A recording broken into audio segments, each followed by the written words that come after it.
ही बघा, ही आहे ब्लॅक साडी आणि फुल प्रिंटमध्ये फुल प्रिंट आहे आणि ब्लॅक ब्लाऊज आहे यामध्ये. हे बघा ब्लाऊज पीस, साडीवर पूर्ण भरून लेस आहे. हा आहे पल्लू. हे बघा,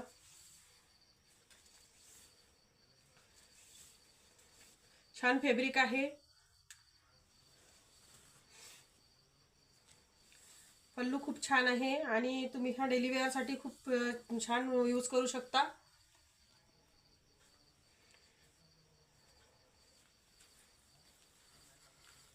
ब्लॅकमध्ये खूप छान आहे. यामध्ये मोरपंखी कलर आहे. भरपूर मोरपंखी कलर दाखवते तुम्हाला. हे बघा, रेड कलर आहे, यामध्ये येलो कलर आहे.